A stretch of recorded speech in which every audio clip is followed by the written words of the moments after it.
Hello दोस्तों, नमस्कार। SM किसी चैनल में मैं आप सभी लोगों का दिल से बहुत बहुत स्वागत करता हूं। दोस्तों, ये आज के दिन का आखिरी वीडियो है एंड फटाफट इसको स्टार्ट करते हैं। बट इससे पहले भी ज़रूर याद दिलाना चाहूँगा, इसके पहले की कुछ लेटेस्ट वीडियोस ज़रूर इनको देख लेना। बहुत कुछ इंपॉर्टेंट चीज़ें आप लोगों को यहाँ पे सीखने को मिल सकती है। सारे वीडियो की लिंक नीचे डिस्क्रिप्शन बॉक्स में दे दी है, ज़रूर इनको स्टडी कर लेना। फर्स्ट टाइम विजिट किया चैनल को सब्सक्राइब कर लेना। फ्री स्टॉक मार्केट क्लासेस इस चैनल को भी सब्सक्राइब कर सकते हो, लिंक ऊपर आई बटन पर या नीचे डिस्क्रिप्शन बॉक्स में मिल जाएगी। चलिए दोस्तों, फिलहाल इस वीडियो को स्टार्ट कर लेते हैं।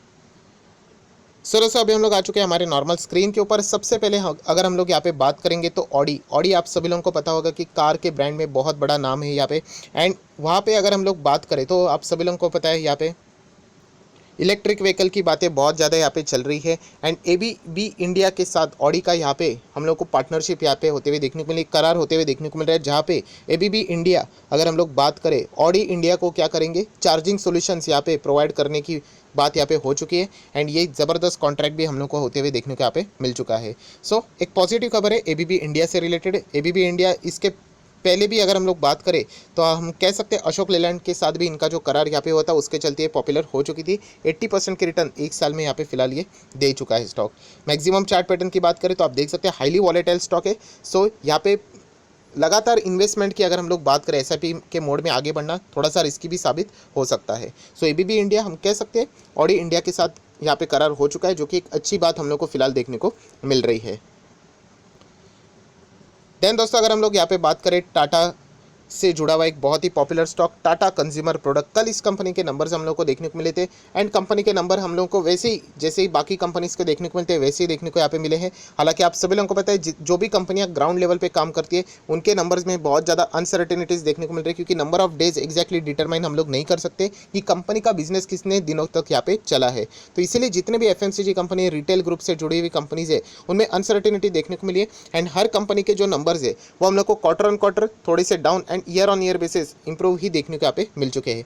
पर टाटा कंज्यूमर एक ऐसा कंपनी है जहाँ पे आप लोगों को कोई भी चिंता करने की जरूरत नहीं, आप लोग लॉन्ग टर्म के लिए जरूर यहाँ पे कंटिन्यू कर सकते हैं। बहुत बड़ी कंपनी है, निफ्टी 50 में भी अभी यहाँ पे पिछले टाइम रीबैलेंसिंग की बात करें तभी एंट्री यहाँ पे इसकी हो चुकी थी। आज के दिन की बात करें तो आप देख सकते हैं ज़्यादा कोई गिरावट नहीं, 1% की नॉमिनल गिरावट है, आप लोग इतना यहाँ पे कह सकते हो।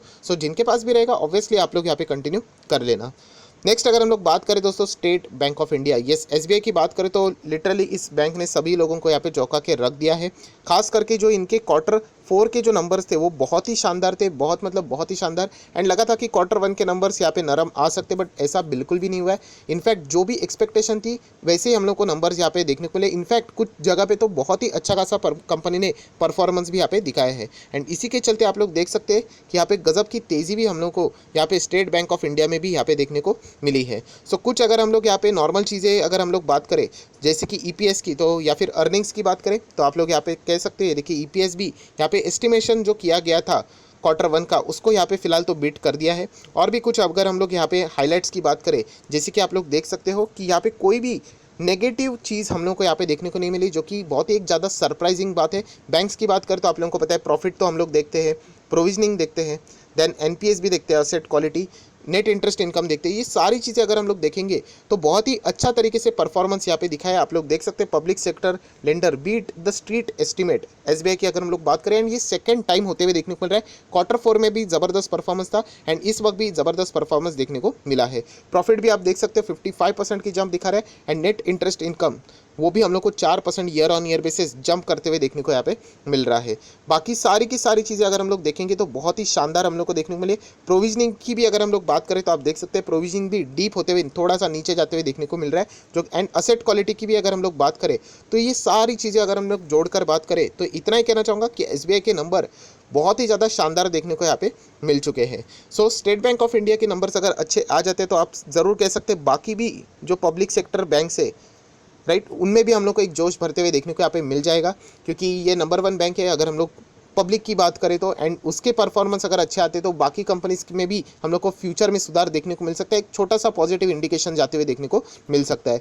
खास करके आप लोगों को याद होगा कि एचडीएफसी बैंक जब उनके नंबर्स इतने खास नहीं आए थे तो पूरे बैंक निफ्टी में दिक्कत हुई थी। स्टेट बैंक ऑफ इंडिया के भी अच्छे नंबर्स आना, ये भी हम लोग कह सकते हैं कि आज के दिन जो बैंक निफ्टी ऑलरेडी तेज था उसमें और एक ज़बरदस्त बूस्ट हम लोग को देखने को यहाँ पे मिल चुका है।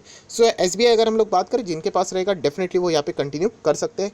नेक्स्ट अगर हम लोग यहाँ पे बात करें IRCTC के बारे में, IRCTC आप ऑलरेडी आप सभी लोगों को पता है 12 तारीख के इंतजार सभी लोग कर रहे हैं, कोई भी रिजल्ट की प्रतीक्षा नहीं कर रहे हैं, खास करके स्प्लिट की प्रतीक्षा कर रहे हैं। अगर स्प्लिट से रिलेटेड न्यूज़ आ जाती है सो डेफिनेटली IRCTC में एक अच्छा खासा और एक जंप आ सकता है, क्योंकि एक पर्टिकुलर ग्रुप रहता है ऐसे ट्रेडिंग के लिए, ऐसे एक्टिविटीज़ कॉर्पोरेट एक्शन का इस्तेमाल करते हैं, तो वहाँ पे तेज़ी यहाँ पे आ सकती है। आज के गिरावट वाले माहौल में भी आप लोग देख सकते हैं IRCTC में ज़्यादा कोई हम लोग को गिरावट देखने को नहीं मिली। हालांकि तेज़ी बहुत ही शुरुआत में अच्छी पकड़ी थी, but over the period of time हम लोग को बाद में थोड़ा बहुत प्रॉफिट बुकिंग ये देखने को यहाँ पे मिला है। सो फिलहाल 12 तारीख तक यही हम लोग को खेल देखने को यहाँ पे मिलने वाला है। सो IRCTC में अभी यहाँ पे आगे क्या होगा वो तो 12 तारीख को ही यहाँ पे पता चल जाएगा।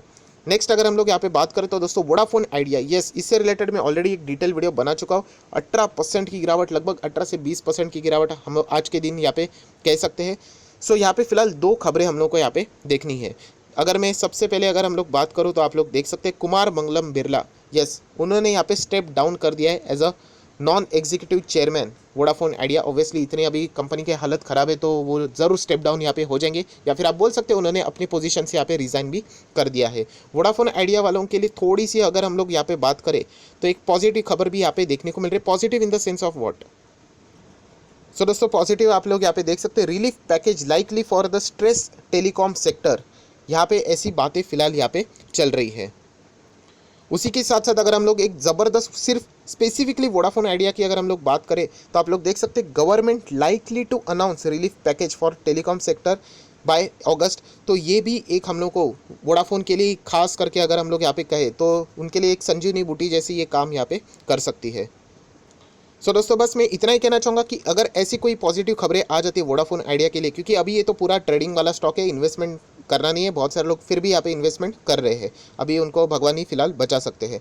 सो ट्रेडिंग करने के लिए, ट्रेडिंग मतलब क्या, एक न्यूज़ आ जाती है फिर स्टॉक में जंप आएगी, फिर वापस प्रॉफिट बुकिंग होगी, तो ये चीज़ें चलती रहेगी। सो यहाँ पे अच्छी बात यही है कि अगर ऐसी कोई पॉजिटिव खबर आती है जिसके चलते अगर ये स्टॉक आपके बाइंग प्राइस के करीब भी जाता है, क्योंकि कमेंट सेक्शन में मैं देख चुका हूँ बहुत सारे लोगों के लाखों लाखों रुपए की अगर मैं बात करूँ, यस मोर देन लैक्स, बहुत सारे लोग यहाँ पे इस कंपनी में पैसा लगाकर बैठे हुए कि ये सोचकर कि एक बार ये 10 रुपये का स्टॉक 100 रुपये पे वापस चला जाएगा। सो होप पे मार्केट में कोई जगह नहीं होती है, आपको बिजनेस समझ में यहाँ पे आना चाहिए, जहाँ पे कस्टमर ही नहीं रुक रहे हैं, यहाँ पे कंपनी के जो चेयरमैन है वो खुद रिजाइन करके स्टेप डाउन यहाँ पे हो रहे हैं, एंड कंपनी की जो पेरेंट कंपनी है वोडाफोन वो भी यहाँ पे उन्होंने कह दिया कि हम लोग कोई पैसा नहीं डालेंगे, ऐसे कंपनी का कोई भविष्य हो नहीं सकता। एंड प्लस ऑडिटर ने भी यहाँ पे बताया था कि अगर ऐसा ही चला तो कंपनी का भविष्य भी बहुत ज़्यादा खतरे में है, एंड कंपनी के ऊपर कितने करोड़ों का कर्जा भी है। सो शेयर होल्डर को कहाँ से पैसा कमा कर दे देंगे ये तो पता नहीं, अभी तो ये पूरा ऑपरेटर के हवाले हम लोग ऐसा कह सकते, जितना अप्स एंड डाउन यहाँ पे चलते रहेंगे। सो अच्छी बात यही है शेयर होल्डर्स के लिए कि अगर इन द केस यहाँ पे अच्छी तेज़ी आ जाती है कुछ पॉजिटिव न्यूज़ के चलते,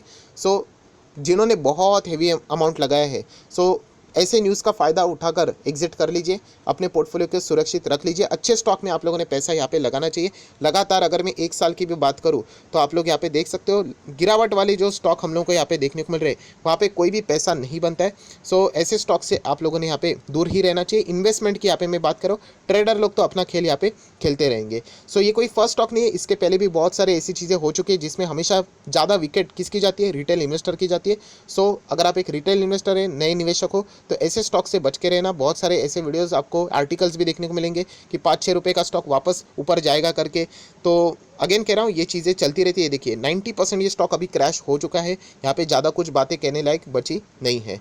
सो ये पॉइंट आप लोगों ने ज़रूर नोट करना चाहिए। अभी प्रॉब्लम ये हो चुका है दोस्तों कि कभी भी कोई भी कंपनी ऐसे खतरे में आ जाती है, सो वो कंपनी तो जाती है बट उसी के साथ साथ वो बैंक्स को भी प्रेशर देके जाती है। अभी कंपनी के ऊपर बहुत ज़्यादा कर्जा है, मतलब ऑब्वियसली कर्जा कहाँ से आएगा, तो बैंक से आएगा। एंड इसके चलते 2 बैंक्स को सबसे ज़्यादा टेंशन रहेगा। एक है IDFC फर्स्ट बैंक, हालांकि एक बार चेक कर लीजिए कि क्या बैंक ने उतना प्रोविजनिंग करके रखा है, क्योंकि IDFC फर्स्ट बैंक ने एक बार 50% की यहाँ पे प्रोविजनिंग कर ली थी वोडाफोन आइडिया की। उन्होंने बहुत पहले की थी, यहाँ पे उन्होंने इनडायरेक्टली कहा था कि एक कंपनी स्ट्रगल यहाँ पे कर रही है, तो इसके चलते 50% तो उन्होंने कर लिया। अभी रिमेनिंग 50% का प्रोविजनिंग हुआ है कि नहीं, ये आप लोगों का होमवर्क रहेगा, ज़रूर इसको एक बार चेक कर लेना। चांसेस बहुत ही कम लग रहे हैं क्योंकि आज बैंक निफ्टी में जो रफ्तार थी उसके खिलाफ यहाँ पे IDFC फर्स्ट बैंक परफॉर्म किया है, तो शायद से हम लोग कह सकते हैं कि IDFC फर्स्ट बैंक में वो 50% प्रोविजनिंग शायद से रिमेनिंग यहाँ पे रह सकती है। एक बार आप लोग यहाँ पे चेक भी कर सकते हो, कुछ ना कुछ आप लोगों को डेटा भी यहाँ पे शायद से गूगल में भी पढ़ने को यहाँ पे मिल सकता है।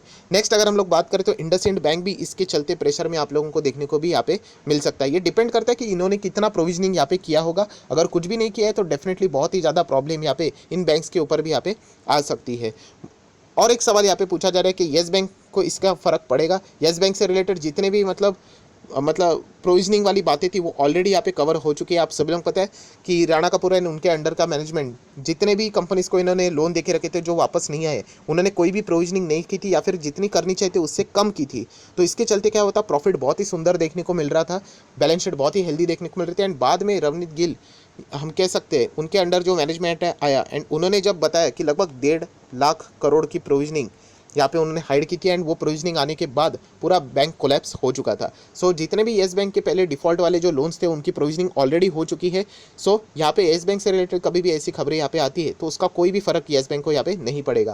हालांकि अगेन कह रहा हूँ, येस बैंक में अगर आप लोगों को आगे बढ़ना है तो ज़्यादा अमाउंट अभी भी निवेश मत कीजिएगा, छोटा मोटा अमाउंट आप लोग लगा सकते हो सीखने के लिए, ये भी पॉइंट आपको पता होना चाहिए। नेक्स्ट अगर हम यहाँ पे मैं बात करूँ दोस्तों तो करदा कंस्ट्रक्शंस की, तो यहाँ पे आप लोगों को मैं बताना चाहूँगा कि कंपनी में यहाँ पे बोनस एंड स्प्लिट से रिलेटेड दोनों चीज़ें हम लोग को यहाँ पे देखने को मिली है। इससे चलते भी बहुत सारे कमेंट्स यहाँ पे आ चुके हैं। अगेन कहना चाहूँगा, बोनस बायबैक स्प्लिट डिविडेंड ये आपका कभी टारगेट नहीं होना चाहिए, वरना आज के दिन और भी ऐसी कंपनीज है जहाँ पे ऐसी एक्टिविटीज़ यहाँ पे चल रही है। सो ब्लाइंडली ऐसे किसी भी स्टॉक में निवेश मत करना। अभी यहाँ पे कंपनी आगे जाके अभी इससे रिलेटेड जो डेट्स रहेंगी वो फिक्स यहाँ पे करने वाले, वो भी हम लोग को यहाँ पे फिलहाल यहाँ पे देखना चाहिए। तो अभी अगर हम लोग लेटेस्ट बात करें 7 अगस्त को कंपनी के यहाँ पे फाइनेंशियल रिजल्ट भी देखने को मिलने वाले एंड इसके चलते बाकी भी एक्टिविटीज से रिलेटेड अप्रूवल आप लोगों को डेट्स के साथ यहाँ पे देखने को मिल जाएगा। सो ये कंपनी कोई मेरे पोर्टफोलियो में तो यहाँ पे नहीं है, पर यही कहना चाहूँगा कि यहाँ पे बोनस आ गया, स्प्लिट आ गया, डिविडेंड आ गया, बोनस आ गया, तो किसी भी स्टॉक्स के ऊपर डायरेक्टली जंप मत कर लेना जिससे आप लोगों का नुकसान हो सकता है। कंपनी की बैलेंस शीट चेक कीजिए, कंपनी का परफॉर्मेंस चेक कीजिए, उसके बाद ही डिसीजन यहाँ पे लेना चाहिए।